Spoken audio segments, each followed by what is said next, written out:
El paquete de enmiendas constitucionales incluye 2 para las Fuerzas Armadas. Simultáneamente, se está llevando a cabo el primer juicio penal por delitos de lesa humanidad contra integrantes de la cúpula militar en el gobierno del presidente León Febres Cordero. Paco Moncayo, ex jefe del Comando Conjunto de las Fuerzas Armadas y ex legislador, está con nosotros. Buenos días, bienvenido a Contacto Directo. Muy buenos días, un gusto estar con ustedes. Respecto a seguridad integral, el paquete de enmiendas en su artículo 5 dispone, en el artículo 158, sustitúyase el segundo inciso por el siguiente. Las Fuerzas Armadas tienen como misión fundamental la defensa de la soberanía e integridad territorial y, complementariamente, apoyar en la seguridad integral del Estado, de conformidad con la ley. Se ha dicho por voceros del gobierno que esa situación ha venido existiendo de hecho a través de los diferentes gobiernos, que ahora simplemente se constitucionaliza. La oposición teme un estado de sitio permanente y militares retirados han advertido que se pierda la formación profesional para dedicar los soldados no solo a faenas de policías, sino hasta de guardabosques. ¿Cuál es su opinión? Bueno, la verdad es que esta enmienda tiene que ser observada en el marco de todas las demás, porque todas ellas conjugan una voluntad de incrementar el autoritarismo, todas se orientan al mismo fin. Cuando usted observa que se quiere convertir, por ejemplo, la comunicación en un servicio público, atentando en contra de los principios fundamentales del derecho tanto internacional como nacional, cuando usted ve que se quiere debilitar a la organización sindical, que se retiran derechos a la comunidad para poder consultar sobre temas que sean de su interés, y además de eso se busca darles a las Fuerzas Armadas misiones de una obscura seguridad integral que no está definida, a pesar de que ellos en su informe dicen que en la propia Constitución lo está. Entonces verá usted que no es sino un conjunto de disposiciones constitucionales tendientes a confirmar el carácter arbitrario, autoritario del gobierno que está hoy en el poder. El fiscal general ha iniciado el primer juicio por crímenes de lesa humanidad contra la cúpula militar del expresidente León Febres Cordero por abusos que constató la Comisión de la Verdad en la lucha contra el levantamiento armado del grupo subversivo Alfaro Vive Carajo. Esa participación de las Fuerzas Armadas fue para apoyar la seguridad integral del Estado que ahora se quiere constitucionalizar. ¿Eso justifica la violación a los derechos humanos?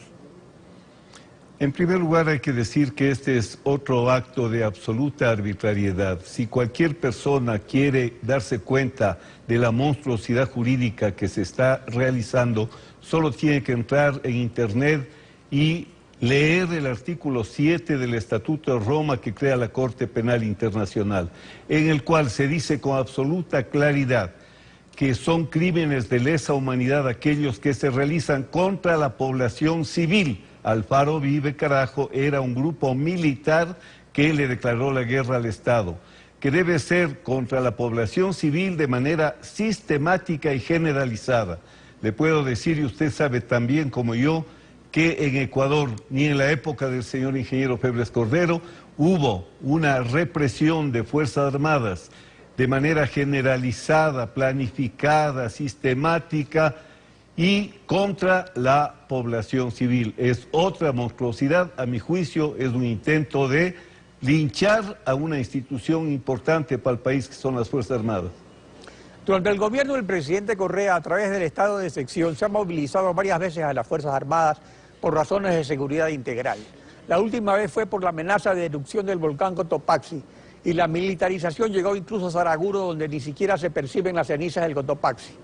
Y el 29 de noviembre del 2007, mediante decreto ejecutivo 766, el mismo día que en la tarde en Montecristi a las 18 horas la constituyente asumió plenos poderes y declaró en receso al Congreso Nacional elegido por el pueblo, el presidente Correa declaró el estado de excepción en Petroecuador y el artículo 2 de ese decreto dispuso la movilización nacional, económica y militar de la Fuerza Naval con el propósito de superar la emergencia provocada por el progresivo e intensivo proceso de disminución de eficiencia en las áreas de exploración y producción, industrialización y comercialización y transporte de petróleo.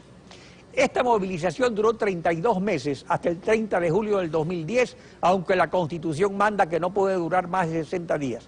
Según su experiencia profesional, ¿esto es seguridad integral o fue parte de un golpe de Estado constituyente?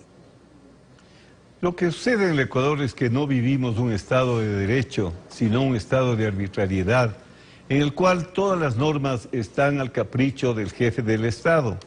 De esta manera usted puede observar que se declararon emergencias para todas las obras públicas con el riesgo que esto implica para la calidad y costo de las mismas. Se ha declarado la emergencia en casos como estos de manera inconstitucional. Lo que sucede es que la Constitución aprobada en 2008 no les ha sido suficientemente flexible para poder ejercer el poder autoritario como ellos desean, de manera que no se admire. Este es un caso más en el cual no se ha cumplido la norma constitucional, no se cumplen las normas legales.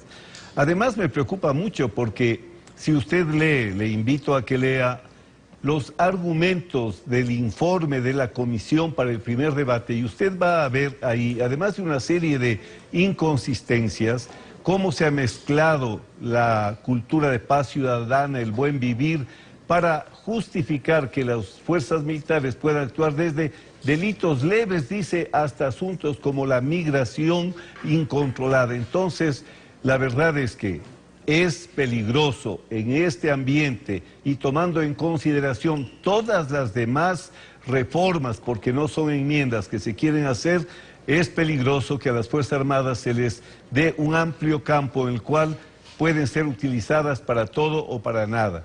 Me parece que esta enmienda, entre comillas, o esta reforma, no es conveniente para la vida de derecho, de armonía, de paz y de tranquilidad que todos los ecuatorianos requerimos.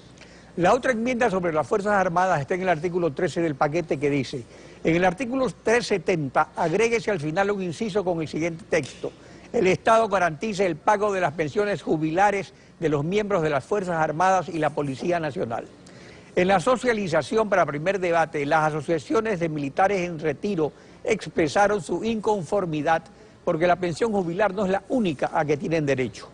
¿Cuál es su posición al respecto? Mire, este es otro tema que es falta de entendimiento de la diferencia entre lo que es la seguridad social militar y la seguridad social general que existe en cualquier país del mundo. Esta no es una prestación de jubilación, se llama prestación de retiro. ¿Por qué? Porque en una promoción de subtenientes de 150 para formar la pirámide de mando, solamente 7 van a llegar a generales en el mejor de los casos. A mitad de la pirámide, la mitad también de todos los graduados se habrán ido a sus casas perdiendo su profesión. Entonces es una pensión de retiro, no de jubilación. Pero por otra parte, igual que está pasando en la seguridad social general, el cortoplacismo, la visión caudillesca de quedar bien yo ahora y no importa lo que suceda mañana, está dejando a las pensiones de jubilación y a las pensiones de retiro en indefensión. Porque ¿quién le dice a usted que después de 10 años existan capacidades reales de los gobiernos para poder presupuestar esos recursos que van a hacer falta para esta garantía que está ofreciendo el Estado en ambos casos, en la seguridad militar y en la seguridad general? Paco Moncayo, gracias por su participación en Contacto Directo. Gracias a usted.